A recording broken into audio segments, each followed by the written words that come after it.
नमस्कार, सगरमाथा प्राइम समाचारमा स्वागत छ। म अर्जुन नेपाल। नमस्कार, म ज्योति पौडेल। समाचारको सुरुमा प्रमुख समाचार। राष्ट्रिय राजनीति प्रतिशोधको राजनीतिमा परिणत हुँदै गएको एमाले अध्यक्ष ओलीको भनाई। संविधान संशोधन गर्न हतार गर्न नहुने धारणा। दिगो विकासलाई नेपालले उच्च प्राथमिकता दिएको प्रधानमन्त्री दाहालको भनाई। सन् 2026 सम्ममा नेपाल मध्यम स्तर विकासशील राष्ट्रमा स्तरोन्नति हुने दावी। नेपाली कांग्रेसको कोइराला समूहले पार्टीका पूर्व निर्धारित कार्यक्रमहरूलाई व्यवस्थित रूपमा अघि बढाउन नेतृत्वलाई दबाब दिने। सरकारको कामकाज सन्तोषजनक नभएको ठहर। विद्यालय शिक्षा सम्बन्धी विधेयकमा सरकारवालाहरूको जायज भागलाई समावेश गरिएको कार्यवाहक प्रधानमन्त्री खड्काको भनाई। प्रतिभा पलायनलाई रोक्न आवश्यक रहेको जिकिर। र आज ऋषि पञ्चमी पर्व सप्तऋषिको पूजा आराधना गरी मनाइयो। चोखो वस्त्र पहिरेर अरुन्धती सहित सप्तऋषिको पूजा गर्ने।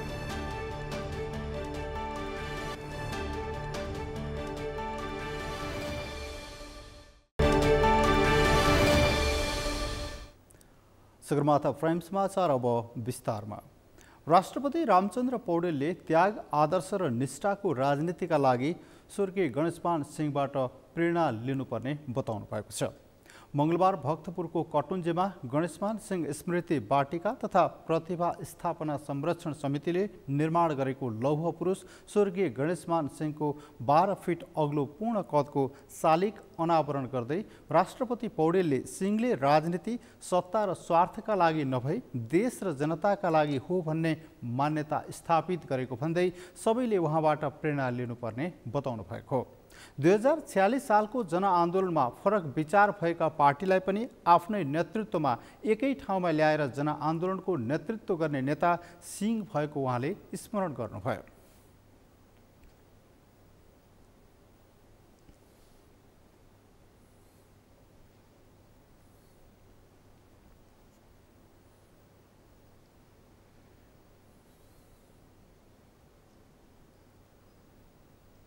प्रधानमन्त्री पदको लागि गर्नुभएको आग्रहलाई अस्वीकार गरी आफ्ना समकक्षीलाई त्यसको नेतृत्व सुम्पाउनु भयो।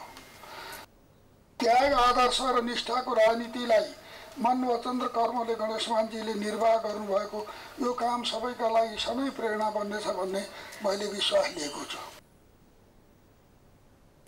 त्यस्तै अर्थमन्त्री डाक्टर प्रकाश शरण महतले लोकतान्त्रिक अधिकार प्राप्तिका लागि गरेको अतुलनीय योगदान, कानुनी शासन स्थापनाका लागि गरेको त्यागका बारेमा नयाँ पुस्तालाई जानकारी गराउनुपर्ने बताउनुभयो। मन्त्री महतले देश आर्थिक सङ्कटमा गुज्रेको अवस्थामा स्वदेश र विदेशमा रहेका नेपालीलाई यहाँ लगानी बढाउन अभिप्रेरित गर्ने अभियान सुरु गर्नुपर्ने बताउनुभयो। देशमा अब केही हुन्छ, अब आर्थिक परिवर्तन हुन्छ, लगानी गरौँ, आर्थिक गतिविधिमा संलग्न हौँ, देशमा विदेशमा भएका नेपालीहरू आर्थिक रूपान्तरणमा संलग्न हौँ भन्ने अभियानलाई पूर्ण आत्मविश्वासका साथ हामीले अगाडि बढाउनुपर्छ र सरकारमा पार्टीको तर्फबाट रहेको प्रतिनिधिको हैसियतले समग्र सरकारको तर्फबाट हामी सुशासन र लोकतान्त्रिक मूल्य र मान्यतालाई स्थापना गर्न, घनीभूत गर्न र गणेशमान सिंह जस्तो महान नेताले जुन हामीलाई पथ प्रदर्शन गर्नुभएको छ त्यो बाटोमा लागिरहन यो सरकार प्रतिबद्ध छ। कार्यक्रममा राष्ट्रपति पौडेलले वाटिका एवं प्रतिभा निर्माणका परिकल्पनाकार एवं पूर्व सांसद स्वर्गीय रामेश्वर ठुङ्गेललाई मरणोपरान्त सम्मान गर्नुभएको थियो। नेकपा एमालेका अध्यक्ष तथा पूर्व प्रधानमन्त्री केपी शर्मा ओलीले राष्ट्रिय राजनीति प्रतिशोधको राजनीतिमा परिणत हुँदै गएको भन्दै यस परिस्थितिलाई बदल्नुपर्ने बताएका छन्।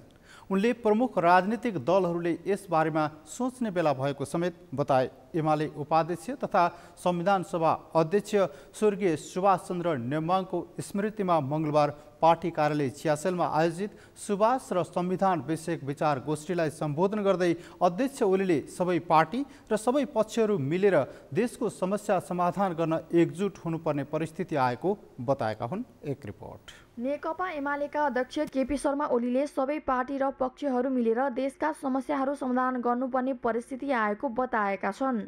मङ्गलबार पार्टी कार्यालय चियासलमा आयोजित संविधान सभाका अध्यक्ष स्वर्गीय सुभाष चन्द्र नेमाङको स्मृतिमा आयोजित सुभाष र संविधान विषयक प्रवचन कार्यक्रममा ओलीले देशप्रति जिम्मेवार भएर एकताबद्ध हुनुपर्ने र समस्या समाधान गर्नुपर्ने बेला आएको र त्यसो हुन सके धेरै प्रकारको खतराहरूबाट झेलिन सक्ने बताएका छन्। प्रमुख राजनीतिक दलहरूको नेतृत्वमा धेरै आन्दोलन र बलिदान भएकाले दलहरू गम्भीर भएर अहिलेका उपलब्धिहरूलाई रक्षा गर्नुपर्ने उनले बताए। अध्यक्ष ओलीले देशमा सुशासन ल्याउनका लागि एमाले प्रतिबद्ध रहेको र स्वार्थका लागि देशमा राष्ट्रिय एकता खलबलिन नदिने स्पष्ट पारेका छन्। उनले गम्भीरता भन्दा भावना र प्रायोजित तथा आयातित कुराहरूबाट दबाब देखिरहेका हुँदा संविधान संशोधन गर्न हतारो गर्न नहुने धारणा राखे। ओलीले तत्कालीन अवस्थामा संविधान जारी नगर्न नेमाङलाई दबाब आएको भए पनि बलियो अठोटका कारण संविधान जारी भएको स्मरण गरे। सुभाषजीलाई पनि संविधान जारी नगर्नका लागि दबाब दिएको एउटा हिसाबले बेला भएको छ कि छैन भन्ने चाहिँ एउटा हिसाब के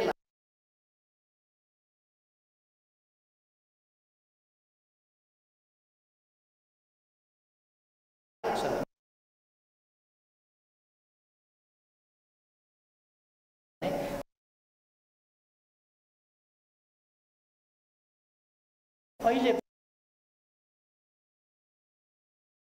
पनि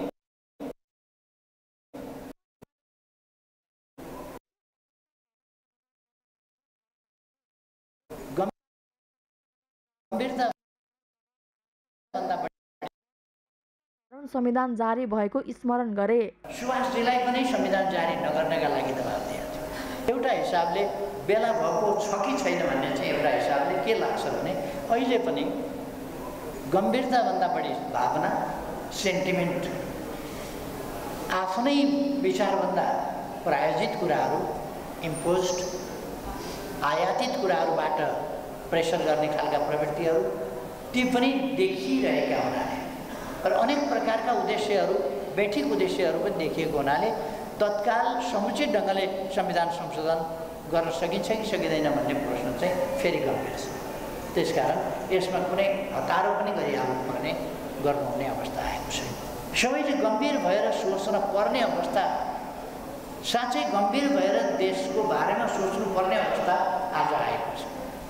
त्यस्तै नेकपा एकीकृत समाजवादी पार्टीका सम्मानित नेता झलनाथ खनालले अहिलेको संविधान निर्माण गर्दा भएको असाधारण सहमतिमा स्वर्गीय नेमाङको भूमिका सदैव स्मरणीय रहने बताए।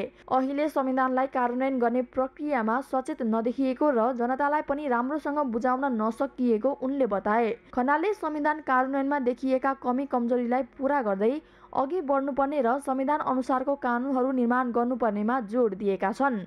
नेपालको इतिहासमा यो आजको संविधान बनाउने प्रक्रियामा जुन प्रकारको एउटा सहमति हामीले निर्माण गर्न सक्यौँ त्यो चाहिँ असाधारण सहमतिको कुरा हो र त्यो सहमति निर्माण गर्ने कुराहरूमा त्यसको अध्यक्षको हैसियतले सुभाष नेमाङले खेल्नुभएको जो भूमिका छ त्यो भूमिकाको हामीले उच्च प्रशंसा गर्नुपर्छ, उच्च मूल्याङ्कन गर्नुपर्छ। यसरी संविधान बन्यो। तर अब संविधान बनेको कति 7 वर्ष पुग्न लाग्यो, बिस्तारै 1 दशक हुन्छ। तर संविधान जुन ढङ्गको हामीले बनाएका छौँ त्यसलाई कार्यान्वयन गर्ने जुन प्रक्रिया छ त्यो कार्यान्वयन गर्ने प्रक्रियामा पनि हामी संविधान बनाउँदा बढी जति सचेत थियौँ यसलाई कार्यान्वयन गर्नुको लागि त्यति सचेत देखिएका छैन। संविधानको धारा 3 पढ्नुहोस्, नेपालको विशेषताको बारेमा हामीले बडो राम्रो ढङ्गले परिभाषित गर्यौँ। नेपाल एउटा बहुजातीय, बहुसांस्कृतिक, बहुधार्मिक आदि इत्यादि जाति एकाएर राष्ट्र हो भनेर हामीले भन्यौँ। त्यस्तै काङ्ग्रेसका नेता कृष्णप्रसाद सिटौलाले संविधान जारी हुँदा भएको दलहरू बीचको समझदारी त्यसपछि भन्दै टुट्दै गएको बताएका छन्। उनले संविधानले स्थापित गरेको अधिकारको कार्यान्वयनमा चुकेको धारणा राखे। सिटौडाले सत्ता पक्ष र प्रतिपक्ष सत्ताको खेलमा मात्रै लागे 5 वर्षसम्म पनि संविधानको सफल कार्यान्वयन हुन नसक्ने तर्क गरे। 72 मा संविधान जारी गर्दा ठुला राजनीतिक दलहरूको बिचमा राम्रो समझदारी मिले पाउँछ। तर संविधान जारी भइसकेपछि तिनै परिवर्तन ल्याउने राजनीतिक दलहरूको बिचमा समझदारी प्रारम्भिक दिनबाटै टुट्यो। हामीले समझदारी बचाउन सकेन। मैले आज यहाँभन्दा अन्यथा नहोला, हामीले त्यस बेलामा संविधान जारी भएपछि केपीलाई प्रधानमन्त्री भनेकै थियो, तर सेम हामीले सकेन। त्यहाँबाट समझदारी टुट्दै गएर आजको देशको राजनीति ठ्याक्कै आज दिन मैले विश्लेषण गर्ने भने संविधान त ल्यायो, तर यसको मूल तत्त्व कार्यान्वयन भएकै छैन। मलाई इमान्दारिताबाट कसैले सोध्यो भने यसको मूल तत्त्व, मूल स्पिरिट, मूल सार कार्यान्वयन गर्ने कुरामा चुकेकै छ, ढिलाइ भएकै छ। चाहे संविधानले स्थापित गरेको जनताका मौलिक अधिकारको प्रश्न होस्, घाँस बाँस कपास पानी शिक्षा स्वास्थ्य आदिको कुरा होस्। त्यस्तै पूर्व सभामुख ओन्सरी घरतीले दलहरूबीच छलफल र वार्ता बनाई राजनीतिमा देखिएका सङ्कटलाई समाधान गर्न नेमाङले खेलेको भूमिकाको स्मरण गरिन्। असोज 4 गते अमेरिका स्थित न्युयोर्कमा हुने संयुक्त राष्ट्रसङ्घको 78औं महासभाको कार्यक्रमलाई सम्बोधन गर्न प्रधानमन्त्री पुष्पकमल दाहाल न्युयोर्क पुगेका छन्। प्रधानमन्त्री दाहालले सोमबार संयुक्त राष्ट्रसङ्घको सभा हलमा आयोजित एसडिजी समिट 2023लाई सम्बोधन गरेका छन्। कार्यक्रममा सम्बोधन गर्दै दाहालले दिगो विकासलाई नेपालले उच्च प्राथमिकता दिएको र सन् 2026सम्ममा नेपाल मध्यम स्तरको विकासशील राष्ट्रमा स्तरोन्नति हुने बताएका छन्। यशोदा भण्डारीको रिपोर्ट। प्रधानमन्त्री पुष्पकमल दाहाल अहिले संयुक्त राज्य अमेरिकाको भ्रमणमा छन्। असोज 4 गते अमेरिका स्थित न्युयोर्कमा हुने संयुक्त राष्ट्रसङ्घको 78औं महासभालाई सम्बोधन गर्न प्रधानमन्त्री पुष्पकमल दाहाल न्युयोर्क पुगेका हुन्। प्रधानमन्त्री दाहालले सोमबार न्युयोर्कमा संयुक्त राष्ट्रको सभाहालमा आयोजित एसडिजी समिट 2023लाई सम्बोधन गरेका छन्। अति कम विकसित देशहरूका अध्यक्षको समूहबाट सम्बोधन गर्दै प्रधानमन्त्री दाहालले नेपालले दिगो विकास लक्ष्यहरूलाई उच्च प्राथमिकतामा राख्दै आफ्ना नीति र योजनाहरूमा समेटेको बताए। कार्यक्रममा सम्बोधन गर्दै प्रधानमन्त्री दाहालले सन् 2030सम्म गरिबी र असमानता न्यूनीकरण गर्ने र सन् 2026सम्ममा नेपाल अति कम विकसित देशहरूबाट मध्यम स्तर विकसशील राष्ट्रमा पुग्ने लक्ष्य रहेको बताएका छन्। We are committed to eradicating poverty and reducing inequality in the line with 2030 agenda and the principle of leaving no one behind. We remain committed to ensuring a smooth, sustainable and irreversible graduation from LDC category by 2026. प्रधानमन्त्री दाहालले SDG समिटलाई सम्बोधन गर्दै COVID-19 महामारी, जलवायु परिवर्तन र भू राजनीतिक तनाव जस्ता विश्वव्यापी सङ्कटहरूले अति कम विकसित देशहरूको प्रगतिलाई थप जोखिममा धकेलिरहेको उल्लेख गरेका छन्। यसबाट उम्कन विकसित मुलुकहरूबाट वित्तीय सहयोग आवश्यक पर्ने बताएका छन्। प्रधानमन्त्री दाहालले अल्प विकसित देशहरूमा विदेशी लगानीको प्रवाह 30% घटेको उल्लेख गर्दै यसबाट पूर्वाधार, नवीकरणीय ऊर्जा, खानेपानी तथा सरसफाई, खाद्य सुरक्षा, स्वास्थ्य तथा शिक्षा क्षेत्रमा हुने लगानीलाई ठूलो धक्का लागेको उल्लेख गरेका छन्। एसडिजी प्रोत्साहन प्याकेज मार्फत अति कम विकसित राष्ट्रलाई सहयोग गर्न समयमै अति कम विकसित राष्ट्रहरूको ऋण सङ्कटलाई सम्बोधन गर्न दाहालले आग्रह गरेका छन्। The average external debt of LDCs rose from 41% in 2011 to 54% in 2022. The high cost of borrowing facing these countries has not only inhibited investment in SDGs, but also raised the risk of debt crisis. However, we have not lost our faith, nor have we derailed our commitment. We have continued to make maximum effort to strengthen and mobilize our domestic resource and institutions. But acting alone will not be enough. कार्यक्रममा सम्बोधन गर्दै प्रधानमन्त्री दाहालले सन् 2045 सम्ममा शून्य carbon उत्सर्जनको लक्ष्य हासिल गर्ने प्रतिबद्ध रहेको बताएका छन्।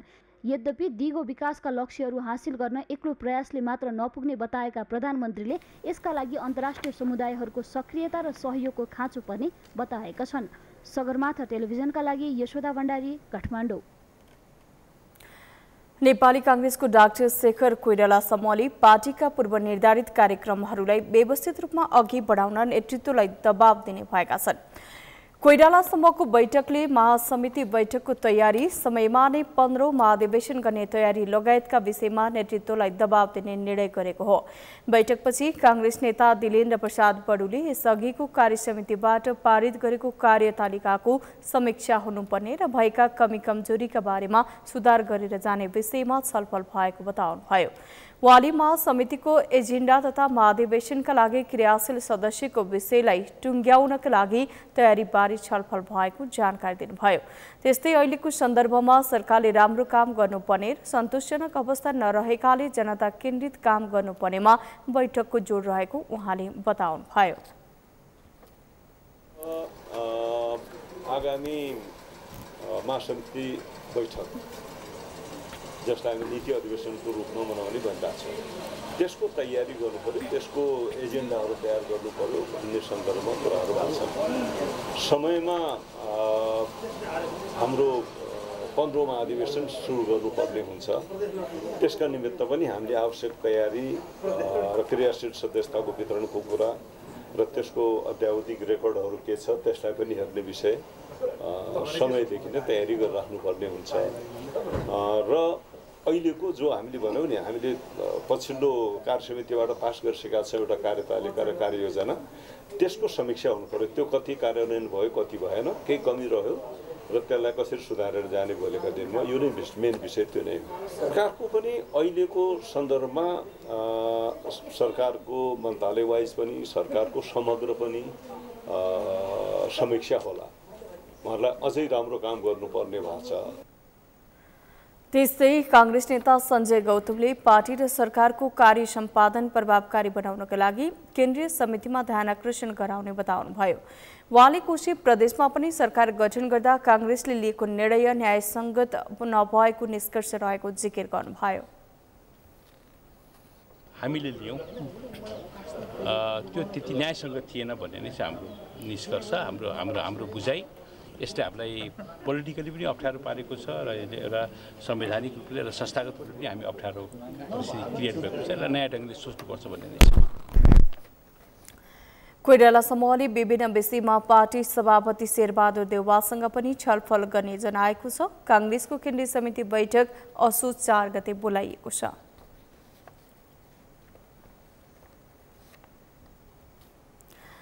नेपाली कांग्रेसको संस्थापन इतर पक्ष आफूलाई बलियो बनाउन तथा संस्थापन पक्षसँग दरिलो उपस्थिति देखाउने कसरतमा लागेको छ। पार्टीको केन्द्रीय समितिको पूर्व सन्ध्यामा आज संस्थापन इतर समूहले आफू पक्षीय भेला बोलाएर सभापति देउवामाथि दबाव बढाउन खोजेको छ। बैठकमा उठाउने एजेन्डा लगायतमा आफ्नो सशक्त उपस्थिति देखाउने प्रयास कांग्रेसको इतर पक्षले गरेको छ। अमृतकारको रिपोर्ट। नेपाली कांग्रेसको संस्थापन इतर समूहले केन्द्रीय समितिको पूर्व सन्ध्यामा आफू पक्षीय भेला बोलाएको छ। मंगलबार कांग्रेसको इतर समूहले आफू पक्षीय भेला बोलाएर असोज 4 गतेदेखि बस्ने केन्द्रीय समितिको बैठकमा सभापति शेरबहादुर देउवामाथि दबाव बढाउन खोजेको छ। सभापति देउवाले पार्टीभित्र एकलौटी गरेको तथा पार्टीलाई विधान अनुसार अघि नबढाएको भन्दै कांग्रेसको संस्थापन इतर समूहले केन्द्रीय समितिको पूर्व सन्ध्यामा आफू पक्षीय भेला बोलाएर बैठकमा सभापति देउवालाई दबाव दिन खोजेको हो। सभापतिज्यूले जसरी पार्टीमा एकलौटी ढङ्गले हिँडिराख्नु भएको छ र हिजो पार्टीमा नेपाली कांग्रेस पार्टी स्थापना हुँदादेखि नै त्यसपछि पार्टीलाई सञ्चालन गर्ने विधि पद्धति, पार्टीभित्र फरक समूहलाई पनि गर्ने सम्बोधन गर्नुपर्ने विषयहरूमा उहाँले सम्बोधन नगरिराख्नु भएको भएर पार्टी एकलौटी ढङ्गले सञ्चालन गरिराख्नु भएको हुनाले त्यसलाई कसरी अगाडि बढेर लिएर जाने र हाम्रो रणनीति के हुन सक्छ, किनभने हामी त महाधिवेशनदेखि नै इतर समूहको प्रतित्व गर्दै आएको समूह हो, त्यसमा नै हाम्रो बढी ध्यान केन्द्रित भएको छ। कांग्रेस नेता डाक्टर शेखर कोइरालाले बोलाएको बैठकमा महामन्त्री विश्वप्रकाश शर्मा र नेता प्रदीप पौडेललाई समेत बोलाइएको थियो, तर इतर पक्षले बोलाएको बैठकमा उनीहरू अनुपस्थित भए। विशेष कारणवश महामन्त्री विश्वप्रकाश शर्मा र नेता प्रदीप पौडेल मंगलबारको बैठकमा अनुपस्थित भए पनि आगामी बैठकदेखि भने दुवै नेता संस्थापन इतर समूहको बैठकमा उपस्थित हुने नेताहरूको विश्वास छ। शेखर कोइरालासित बारम्बार कुराकानी भएको छ, उहाँ आउँछु पनि भन्नुभएको, तर उहाँको पूर्व निर्धारित कार्यक्रम चीनको भ्रमण भइरहेको छ। चीनबाट आएपछि अरू मिटिङहरूमा उहाँ आउनुहुन्छ। विश्वप्रकाशजीको कुरामा अर्को महामन्त्रीको उहाँले चाहिँ शेखर दाइसितै बसेर केही कुराहरू गरेर आगामी दिनमा मिटिङमा आउनुहुन्छ भन्ने चाहिँ हामीले आशा गरेका छौँ। काङ्ग्रेसमा काङ्ग्रेसको रूपान्तरण चाहने, काङ्ग्रेसको सुधार चाहने, काङ्ग्रेसलाई जनतासँग जोड्न चाहने जति पनि साथीहरू हुनुहुन्छ सबै एकजुटमा एक ठाउँमै हुन्छ। संस्थापन इतर पक्षले केन्द्रीय समितिको बैठकमा समसामयिक विषयमा छलफल गर्न तथा पार्टीका अधुरा काम पूरा गर्ने विषयमा एजेन्डा तय गर्न बैठक बोलाएको बताए पनि संस्थापन पक्षले भने इतर पक्षले बोलाएको भेलालाई गुटको बैठक भन्दै टिप्पणी गरेको छ। अघिल्लो केन्द्रीय समितिको बैठकदेखि काङ्ग्रेसभित्र मतर देखिएको गुटलाई अहिले फेरि केन्द्रीय समितिको पूर्व सन्ध्यामा सक्रिय बनाउँदा पार्टी कमजोर हुने संस्थापन पक्षको भनाइ छ। बैठक हुनुभन्दा बैठकको पूर्व सन्ध्यामा कुनै एक निश्चित समूह जसले महाधिवेशनमा समूह बनाएर महाधिवेशन प्रतिस्पर्धा गर्यो त्यो समूहले आफ्नो विचार समूह सम्झिएर आफ्ना नजिकका साथीहरूलाई राखेर बैठकको पूर्व सन्ध्यामा बैठकमा के कुरा उठाउने र के कुरा नउठाउने कसरी प्रस्तुत हुने भन्ने बारेमा सायद मलाई लाग्छ परामर्श गर्न बोलाउनु भएको छ। यसलाई हामीले नाजायज मान्नु हुँदैन। तर यसले गलत सन्देश सम्प्रेषण गर्यो भने चाहिँ त्यसले व्यक्तिलाई त फाइदै पुर्याउला तर पार्टीलाई चाहिँ सङ्गठन निर्माणलाई र यति बेला पार्टी विभिन्न कोणबाट पार्टीमाथि प्रहार भइराखेको बेलामा काङ्ग्रेस एक ढिका छ है भन्ने सन्देश गइराखेको बेलामा फेरि होइन रहेछ पार्टीमा फेरि खटपट सुरु हुन थाल्यो भन्ने नकारात्मक सन्देश नजाओस् भन्ने मेरो चाहना हो। मङ्गलबार बसेको काङ्ग्रेस संस्थापन इतर समूहको बैठकले सरकारले प्रभावकारी काम गर्न नसकेको समेत निष्कर्ष निकालेको छ। यस कुरालाई नेताहरूले केन्द्रीय समितिको बैठकमा प्राथमिकताका साथ उठाउने तयारी गरेका छन्। यस्तै नेभी सङ्घ, तरुण दल, महिला तथा किसान सङ्घमा जथाभावी मनोमानी गरिएको तथा प्रदेशहरूमा मन्त्रालय फुटाएर मन्त्री थप्ने काम गरेको भन्दै इतर समूहले पार्टी र सरकार दुवैको विरोध गरेको छ। सगरमाथा टेलिभिजनका लागि क्यामेरामा सन्तोष चन्दका साथमा अमृत ढकाल, काठमाडौँ। कार्यवाहक प्रधानमन्त्री पूर्णबहादुर खड्काले विद्यालय शिक्षा सम्बन्धी विधेयकमा सरकारवालाहरूको जायज मागलाई समावेश गरिएको बताउनु भएको छ। राष्ट्रिय शिक्षा दिवस 2080 का अवसरमा आयोजित मूल समारोह समितिले मङ्गलबार काठमाडौँमा आयोजना गरेको कार्यक्रममा खड्काले 1 महिनासम्म सरकारवालासँग छलफल गरेर विधेयक तयार गरिएको भन्दै विधेयकमा सबैको भावना र मागलाई समेट्ने प्रयास गरेको बताउनु भएको हो। विधेयकमाथि प्राप्त सुझाव र आवाजलाई ध्यान दिएर आफू नेतृत्वको कार्यदलले परिमार्जनसहित जायज माग सम्बोधन गरेरै विधेयक दर्ता गराएको समेत उहाँले बताउनुभयो।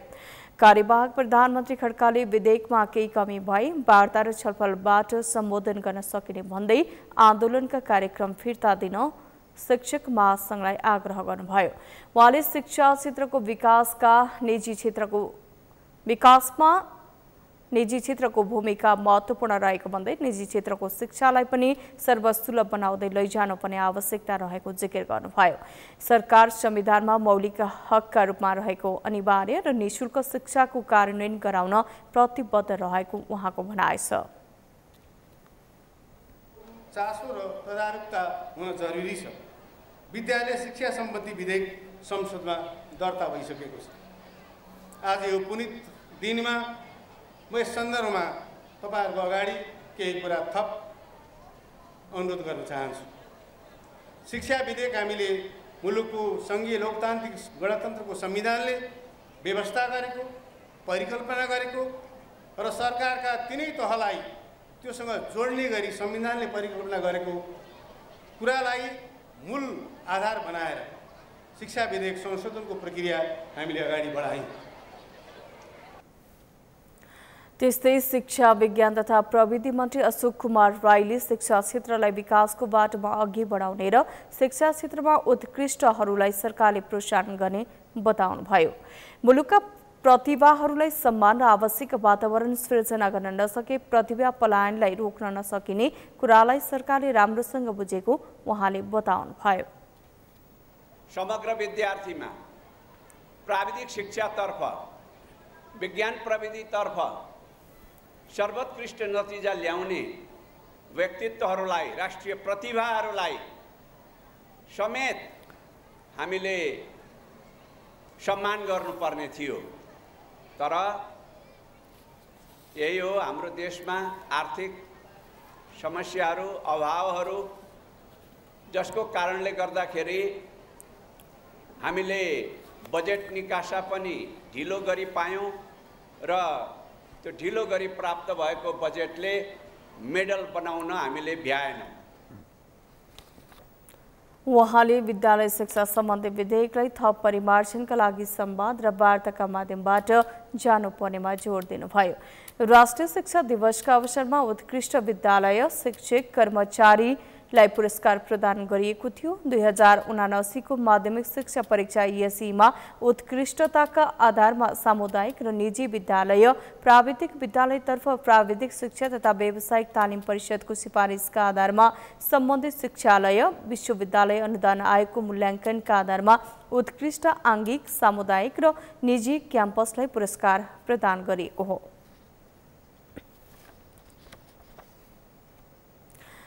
सगरमाथा समाचारमा अब पालो भएको छ विश्रामको। विश्रामपछि आज ऋषि पञ्चमी पर्व सप्तऋषिको पूजा आराधना गरी मनाइयो। चोखो वस्त्र पहिरेर सप्तऋषिको पूजा गर्ने प्रचलन। भारत र क्यानाडा बीचको विवाद गहिरिँदै क्यानाडाले एकजना भारतीय कूटनीतिज्ञलाई निष्कासन गरेपछि भारतीय सरकारले पनि उही शैलीमा क्यानाडाका कूटनीतिज्ञलाई निष्कासन। र बिहिबारदेखि काठमाडौँको दशरथ रङ्गशालामा सुरु हुने साफ अन्डर-19 च्याम्पियनसिपको सम्पूर्ण तयारी पूरा। उद्घाटन खेलमा नेपालले पाकिस्तानको सामना गर्यो।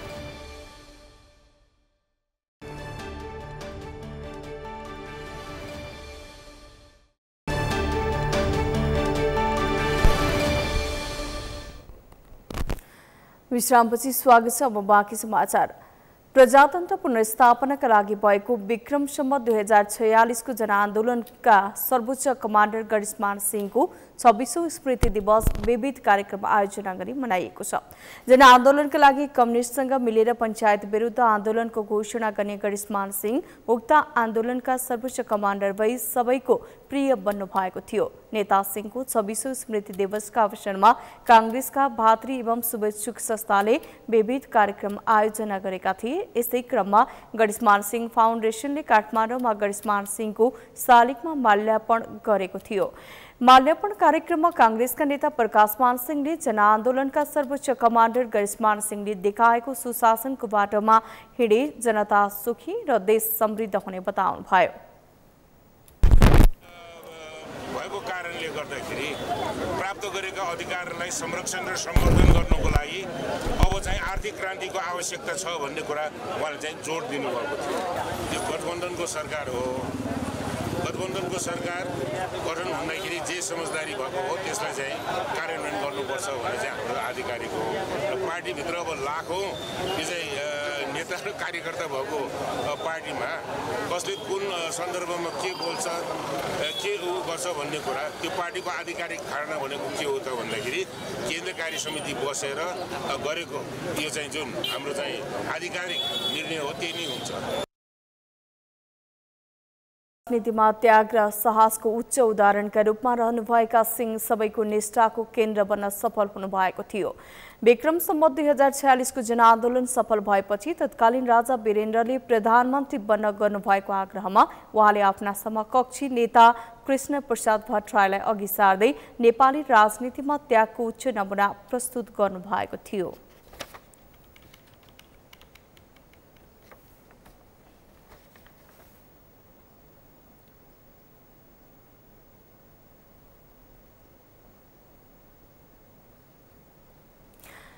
आज ऋषि पञ्चमी पर्व सप्तऋषिको पूजा गरी मनाइएको छ।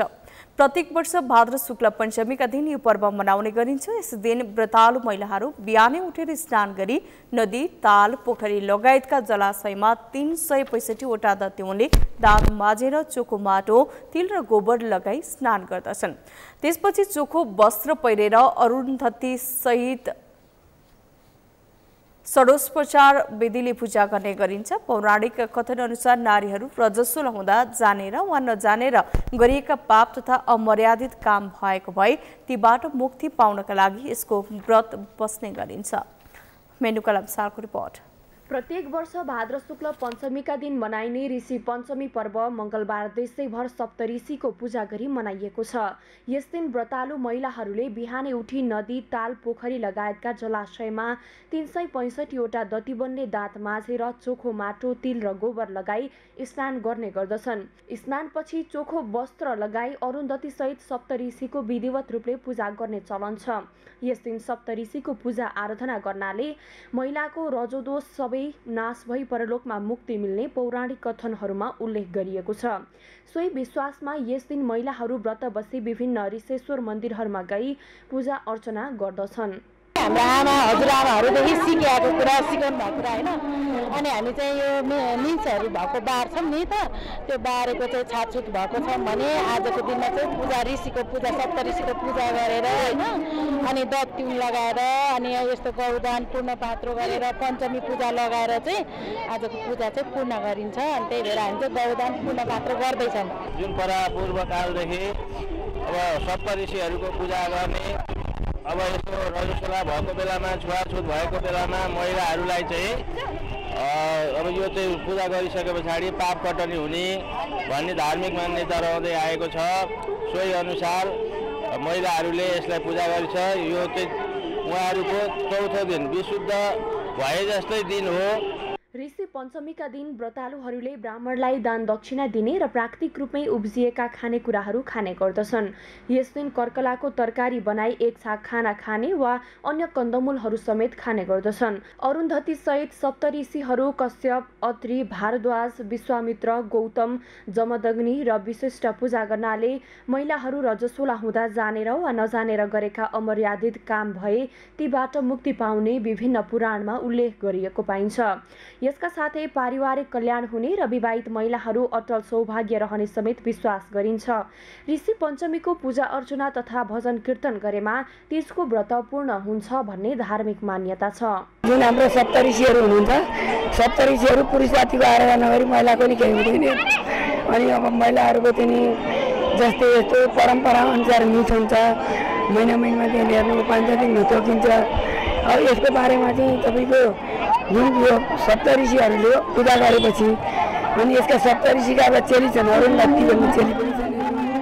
तपाईँको उनको चाहिँ सबैको पूजा गर्दाखेरि उनको त्यो पाप कटन्छ। हे ग्रन्थ अनुसार धर्म ग्रन्थ बनाएर त्यो अनुसार बनाइराखेको छ। हामीसँग पुस्तक पनि छ, पढा पनि छ। त्यसको हेर्नु साह्रो हजार हामीले गर्ने चाहिँ यही हो हाम्रो ऋषि पञ्चमी। त्यो मिन्स भएको बेला बारेको अनि आज चाहिँ हामी 4 दिन भएर चोखिएको भनेर बुझिन्छ क्या। अनि चोखेर पूजा गरेर ल भगवान् हामी आज चोख्यो, हामी जहाँ जहाँ हामी वर्ष दिनभरिमा हामीले यताउता दायाँ बायाँ छोएको हुन्छ। जस्तै अब भगवान्लाई कतै थाहा छुनु नहुने चिजहरू छोएको हुन्छ नि, त्यो पाप लागिरहेको हुन्छ भनेर भन्छ होइन। त्यो अनुसार हामीले आज यो सबै चोखो गरेर हामीलाई पाप नदिनुहोस् भगवान्, हामीले तपाईँको पहिला जति हामी 1 वर्षभित्रमा जति पाप गरेको थियौँ त्यो चाहिँ हामीलाई पाप नलागोस् भनेर आज व्रत बसेर नुहाइधुवाइ गरेर पूजा गरिने चाहिँ मानिन्छ। ऋषि पञ्चमीको अवसरमा काठमाडौँको कुलेश्वर स्थित ऋषेश्वर मन्दिर क्षेत्र लगायत देशभरका ऋषेश्वर मन्दिरहरूमा दर्शनार्थीहरूको भिड लाग्ने गर्दछ। ऋषि पञ्चमीका दिन कुलेश्वर स्थित ऋषेश्वर मन्दिरमा पूजा आराधना गर्ने महिला व्रतालु भक्तजनहरूको घुइँचो लागेको थियो। यस दिन नाचगान गर्नुका साथै बेलुकी भजन कीर्तन समेत गरिन्छ।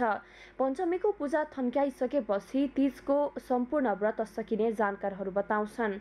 सगरमाथा टेलिभिजनका लागि क्यामेरामा सुनिल कोलीका साथमा मेनुका लम्साल, काठमाडौँ। प्रत्येक वर्ष भाद्र शुक्ल पञ्चमीका दिन मनाइने ऋषि पञ्चमी पर्व आज देशैभर सप्तऋषिको पूजा गरी मनाइएको छ। आज महिलाहरूले बिहानै उठी नजिकैको ताल, पोखरी, नदीहरूमा गई प्राकृतिक जडीबुटी दत्युनले 365वटा दत्युनले दाँत माझेर चोखो माटो, तिल र गोबर लगाई स्नान गर्ने गर्दछन्। स्नानपछि विधिपूर्वक सप्तऋषिको पूजा आराधना गर्ने गरिन्छ। यसै सन्दर्भमा आज हामीले सगरमाथा जनबोलीमा सर्वसाधारणलाई सोधेका थियौं ऋषि पञ्चमीको महत्व के छ। हेरौं उनीहरूको भनाई उनीहरूकै शैलीमा।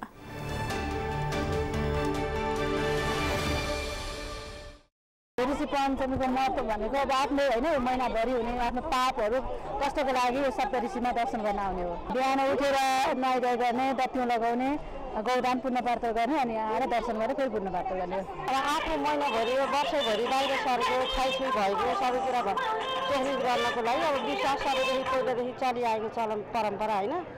अनि त्यो आस्था विश्वासको लागि ऋषि पञ्चमीको पूजा गर्ने। ऋषि पञ्चमीको पूजा गरेपछि बल्ल तीजको महत्त्व आउँछ। पञ्चमी पूजा गरिन्छ सबै कुरा आफूले पाप धर्म के गर्ने पाप गरेको भरि धर्म कटिन्छ नि विश्वास आस्था र विश्वासका आमाहरूले गर्दै आउनुभएको थियो। पहिलेदेखि हामीले नै गऱ्यौँ छोई भएदेखि पञ्चमी गर्दै आएका थियौँ अनि आज चाहिँ ऋषिथान जाउँ भनेर घर नगरिकन यहाँ आएको रमाइलो लाग्यो खुसी छ। हजुरबुवा हजुरआमाहरूदेखि नै चलिआएको परम्परालाई होइन हामी पनि मान्दै आएको हो।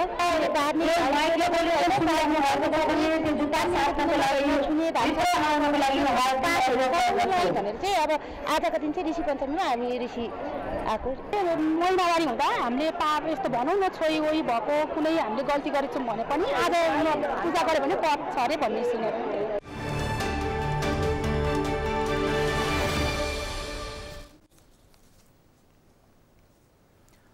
भगवान गणेशको पूजा आराधना गरी गणेश चतुर्थी पर्व मनाइएको छ। सत्ययुगमा भाद्र शुक्ल चतुर्थीका दिन भगवान गणेशको जन्म भएको शास्त्रीय मान्यता छ। यस अवसरमा मङ्गलबार उपत्यकाका अशोक विनायक, चन्द्र विनायक, सूर्य विनायक, कमल विनायक लगायतका गणेश मन्दिरहरूमा भगवान श्री गणेशको पूजा आराधना गरिएको छ। शिव पार्वतीका पुत्र गणेशलाई जुनसुकै धार्मिक कर्ममा अग्र पूजाको अधिकार प्राप्त रहेको छ। भाद्र शुक्ल तृतीयाका दिन सुखद दाम्पत्य जीवन तथा सुख शान्तिको कामना गरेका व्रतालुले चतुर्थीका दिन जीवनमा विघ्न बाधा नआओस् भनी कामना गर्न गणेश पूजा गर्ने प्रचलन रहेको छ।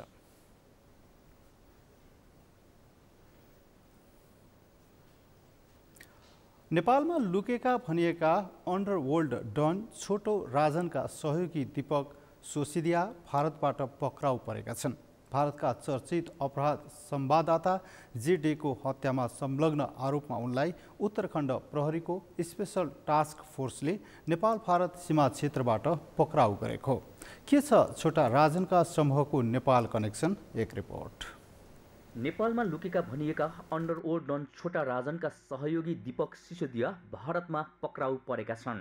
भारतका चर्चित अपराध संवाददाता जे डेको हत्यामा संलग्न रहेको आरोपमा उनलाई उत्तराखण्ड प्रहरीको स्पेशल टास्क फोर्स एसटीएफले पक्राउ गरेको हो। हिन्दुस्तान टाइम्समा उल्लेख गरिए अनुसार उनी चम्पावत जिल्लाको बनवास स्थित नेपाल भारत सीमा क्षेत्रबाट पक्राउ परेका हुन्। उनलाई नेपालबाट आफ्नो घर आउँदै गरेको सूचना प्राप्त भएपछि पक्राउ गरिएको भारतीय प्रहरीले जनाएको छ। भारतको नैनताल प्रहरीले दीपकबारे सूचना दिनेलाई भारु 25,000 रुपैयाँ इनाम दिने घोषणा समेत गरेको थियो। मुम्बईको पत्रिका मिड डेका पत्रकार जे डेलाई अज्ञात समूहले 11 जुन 2011मा गोली हानी हत्या गरेको थियो। उनको हत्यामा संलग्न रहेको आरोपमा प्रहरीले 2011 मै दीपक सिसोदियालाई पक्राउ गरेको थियो। जन्म कैदको सजाय काटिरहेका बेला दीपक 2022 को जनवरीमा 45 दिनको पेरोलमा छुटेका थिए। तर त्यो समयसम्ममा अमरावती केन्द्रीय कारागारमा नगई उनी फरार भएका थिए। उनी लामो समयसम्म नेपालमा लुकेर बसेको जनाइएको छ। जानकारहरूको अनुसार अन्डरवर्ल्ड डन छोटा राजन समूहले नेपाललाई लागुऔषध तस्करीको आधार क्षेत्र बनाउन खोजेको देखिन्छ। केही वर्ष अघि नेपाल प्रहरीको लागुऔषध नियन्त्रण ब्युरोले 1 किलो 500 ग्राम कोकिन सहित केही व्यक्तिलाई पक्राउ गरेको थियो। प्रहरी अनुसन्धानबाट त्यो घटनामा छोटा राजन समूहको संलग्नता खुलेको थियो। छोटा राजनका मुख्य सहयोगीले अपराध गरेर लुक्ने स्थान नेपाललाई बनाउनु र लागुऔषध तस्करीमा समेत उनको समूहको संलग्नता देखिनुले उनको समूहले नेपाललाई समेत आफ्नो आधार क्षेत्र बनाउन खोजेको पुष्टि हुन्छ। यस विषयमा सुरक्षा निकाय चनाखो हुनु आवश्यक देखिन्छ।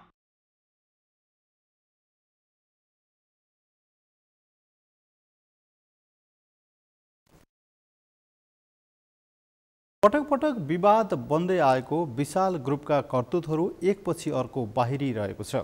राणाकालबाटै राज्यका उच्च अधिकारीलाई प्रभावमा पारेर आफ्नो व्यापारको साम्राज्य फैलाएको विशाल ग्रुपले अहिले पनि बेइमानीको धन्दा गर्दै आएको छ। अहिले त झन् विशाल ग्रुपले राज्य सत्तालाई प्रभावमा पारेर काठमाडौँको नक्सालमा रहेको बाल मन्दिरको जग्गा हत्याएको तथ्य फेला परेको छ। अमृत ढकालको रिपोर्ट। विक्रम सम्वत 2021 सालमा रानी रत्न राज्य लक्ष्मी शाहले गरिब तथा आमा बुबा नभएका बालबालिकाका लागि खोलिदिएको नेपाल बाल सङ्गठन अहिले विशाल ग्रुपलाई व्यापार गर्ने गतिलो थलो बनेको छ। भारतीय मूलका मारवाडी समूहको विशाल ग्रुपले अहिले बाल मन्दिरको जग्गामा स्कुलको नाममा व्यापारको साम्राज्य फैलाउन खोजेको छ।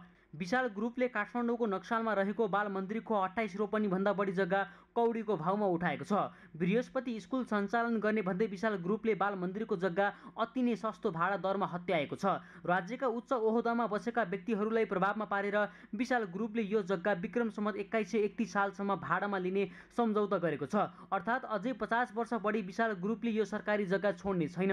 सुरुमा बृहस्पति स्कुलले बाल मन्दिरको जग्गा भाडामा लिँदा प्रत्येक वर्ष 10% का दरले भाडा बढाउने सम्झौता भएको थियो। तर अहिले बृहस्पतिमा विशाल ग्रुपको प्रवेश भएपछि पहिलो र अन्तिम 5 वर्ष भाडा नबढाउने र त्यसबाहेक प्रत्येक 2 वर्षमा 5% का दरले मात्र भाडा बढाउने सम्झौता भएको छ। बहाल अवधि थपिँदै जाँदा भाडा दर पनि बढ्दै जानुपर्ने हो।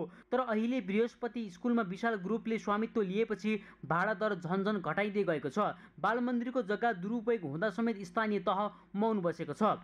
अहिले यो उसले चाहिँ सुरुमा कन्ट्याक्ट गर्दाखेरि लिजमा लिन पाउने दिन पाउने त्यो ठाउँमा अन्य समाजहरू तयार गर्ने भन्ने सबै कुरा लेखिएको छ, सम्झौतामा लेखेको छ। त्यही बमोजिम यिनीहरूले राई स्कुललाई दियो। राई स्कुल अब यो चाहिँ यहाँ राख्न उपयुक्त थियो कि थिएन के भन्ने कुरो यो दोस्रो पाटा। किन भन्नु छ भने यो राई स्कुल भनेको नेपाल सरकारको शिक्षासँग सम्बन्धित जस्तो मलाई लागेन। यो चाहिँ अलग निकाय जस्तो लाग्यो मलाई। अब त्यो म्याद थपेको अब मैले भने नि जब चाहिँ कन्ट्याक्ट पेपरमा यो त्यस्तो किसिमको प्रावधान राखेर गऱ्यो भने त्यो त पाइने होला। यदि नपाइने भएको भएदेखि अब सायद यसको मुद्दा पनि धेरै पटक पऱ्यो, धेरै उजुरीहरू परे। यी सबैलाई चाहिँ उछिन्दै अहिले यहाँसम्म चाहिँ बृहस्पति आयो। अर्कोतर्फ सम्झौता अवधिभर बाल सङ्गठनले बृहस्पति स्कुललाई हटाउन नसक्ने तर बृहस्पतिले चाह्यो भने 3 महिनाको पूर्व सूचना दिएर सम्झौता तोड्न सक्ने व्यवस्था गरिएको छ। 2072 सालको भूकम्पमा बाल सङ्गठनले सञ्चालन गरेको आदर्श आधारभूत विद्यालय र अनाथ बालबालिका बस्ने मूल भवन क्षतिग्रस्त भएपछि अहिले बाल मन्दिरका विद्यार्थी अन्यन्त्र पढ्न जान बाध्य भएका छन् भने उनीहरू बस्ने ठाउँ पनि दयनीय बन्दै गएको छ। बर्खामा उनीहरूलाई पानीले रुजाउने डर छ भने चैत वैशाखको हुरीमा उनीहरू बस्ने ठाउँ हावाले उडाउने त्रास छ। बाल मन्दिर जहाँ अनाथ बालबालिकाहरूका लागि खोलिएको संरचना थियो अहिले यो संरचना उनीहरूले प्रयोग गर्न पाएका छैनन्।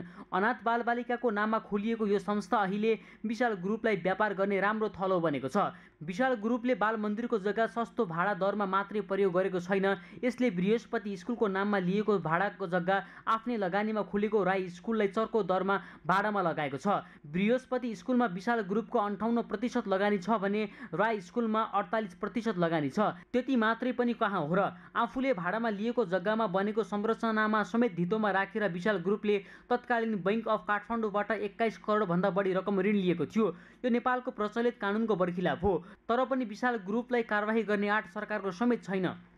यी जम्मै व्यापारी भारतीय मूलका व्यापारी अनि उनीहरूले भारतबाट सञ्चालन हुने पार्टीले त्यो मूलका मान्छेलाई चाहिँ मेरो अच्छा मित्र हो, यो चाहिँ असाध्य सहयोगी हो भनेर गर्छन्। अहिले देख्नु न व्यापारीको तपाईँ 2टा पासपोर्ट 2टा नागरिकता यही सुनकाण्डमा पनि अलिकति चमाए, त्यसलाई छोडिदिए होलान्। त्यो मान्छे त 2टा पासपोर्ट र नागरिकता देखिन्छ भनेपछि अहिले यो कम्युनिटीले चाहिँ कुनै पनि कारोबार गैर कानुनी काम गर्यो भने पनि कारबाही हुँदैन, किनभने त्यो पार्टीका पहुँचसँग त्यो चाहिँ त्यो मुख्य नेतासँग त्यसको पहुँच त, तिनीहरूले आर्थिक चाहिँ लगानी गर्छन् अनि त्यहाँबाट बाँकी जनता लुट्छन्। विशाल ग्रुपको ठगीको श्रृङ्खला यतिमा मात्रै सीमित छैन। यो व्यापारिक समूहले सत्ता र शक्तिमा बसेका व्यक्तिहरूलाई विभिन्न प्रलोभन देखाई कारबाहीबाट बच्न तथा विदेशी सामानहरू आयात गर्दा भन्सार छली समेत गर्दै आएको छ। यही समूहको प्रभाव र दबावमा परेर सरकारले बेला बेला करको दर हेरफेर समेत गर्ने गरेको छ।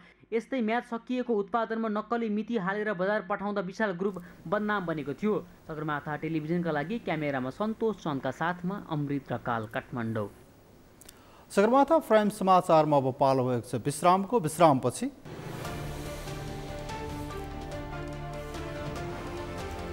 भारत र क्यानाडा बीचको विवाद गहिरिँदै क्यानाडाले एकजना भारतीय कूटनीतिज्ञलाई निष्कासन गरेपछि भारत सरकारले पनि उही शैलीमा क्यानाडाका कूटनीतिज्ञलाई निष्कासन। र बिहिबारदेखि काठमाडौँको दशरथ रङ्गशालामा सुरु हुने साफ अन्डर-19 च्याम्पियनसिपको सम्पूर्ण तयारी पुरा। उद्घाटन खेलमा नेपालले पाकिस्तानको सामना गर्ने।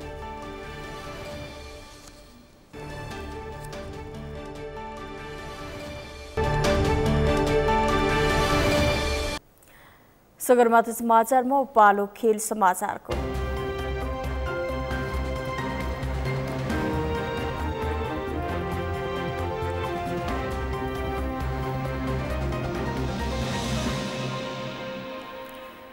अखिल नेपाल फुटबल संघ एन्फाले बिहिबारदेखि काठमाडौँको दशरथ रङ्गशालामा सुरु हुने साफ अन्डर-19 च्याम्पियनसिपको सम्पूर्ण तयारी पूरा भएको जनाएको छ। एन्फाले मंगलबार दशरथ रङ्गशालामा पत्रकार सम्मेलन गर्दै एन्फाले च्याम्पियनसिपको सम्पूर्ण तयारी पूरा भएको र बुधबारसम्म सम्पूर्ण टिम आउने जनाएको हो। प्रतियोगितामा नेपाल, पाकिस्तान, श्रीलङ्का, भारत, बंगलादेश र मालदिव सहभागी रहेका छन्। नेपाल रहेको समूह ए मा पाकिस्तान र मालदिव्स रहेका छन्। समूह बी मा भारत, बंगलादेश र भुटान रहेका छन्। पत्रकार सम्मेलनमा एन्फा प्रवक्ता सुरेश शाहले प्रतियोगिताको लागि भिआइपी प्यारापिटतर्फ 300 र साधारण प्यारापिटतर्फ 100 टिकट मूल्य राखिएको जानकारी दिनुभयो। सहभागी टोलीलाई नेपाली सेनाको भद्रकाली खेल मैदान र च्यासल स्थित च्यासल खेल मैदानमा प्रशिक्षणको व्यवस्था गरिएको उहाँले बताउनुभयो। च्याम्पियनसिपको बजेट 2,77,32,000 रहेको र बजेट स्टाफले नै उपलब्ध गराउने शाहले जानकारी दिनुभयो। 300 कायम गरिएको छ। टिकट खल्तीको एपबाट वा रङ्गशालामा भौतिक रूपमा पनि किन्न पाइनेछ। प्रतियोगिताको सम्पूर्ण खेलहरू स्पोर्ट्स हबको युट्युब च्यानलबाट प्रत्यक्ष प्रसारण गरिनेछ। सहभागी टोलीको लागि नेपाली सेनाको भद्रकाली खेल मैदान र च्यासल स्थित च्यासल खेल मैदानमा प्रशिक्षण गर्ने व्यवस्था गरिएको छ। प्रतियोगिताको अनुमानित बजेट 2,77,32,800 अथवा 2,13,329 अमेरिकन डलर रहेको छ। बिहिबार सुरु हुने प्रतियोगिता असोज 13 गतेसम्म सञ्चालन हुनेछ। प्रतियोगिताका सबै खेल काठमाडौँको त्रिपुरेश्वर स्थित दशरथ रङ्गशालामा हुने एन्फाले जनाएको छ। नेपालले बिहिबार पाकिस्तानसँग खेल्दै प्रतियोगिताको सुरुवात गर्नेछ। दोस्रो खेलमा सोमबार मालदिवसँग खेल्नेछ।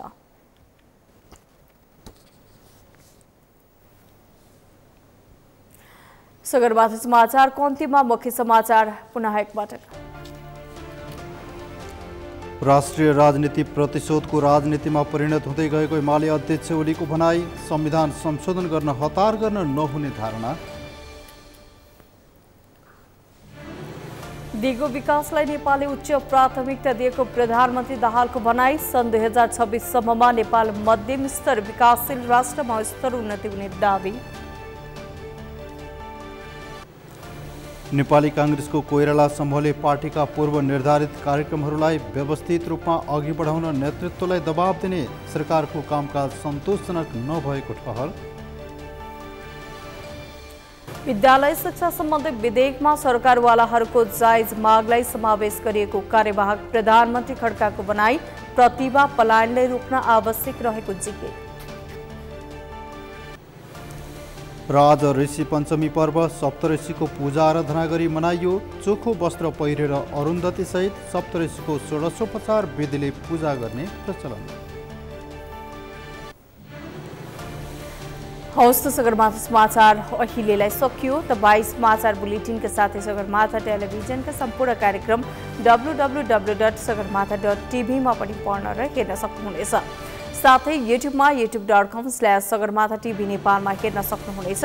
तपाईँ हामीलाई फेसबुकमा पनि facebook.com/CSTV नेपालमा फलो गर्न सक्नुहुनेछ। समाचारको शिखर, नेपालको गौरव, नेपालको पहिलो न्युज च्यानल सगरमाथा टेलिभिजन हेर्दै गर्नुहोला। नमस्कार।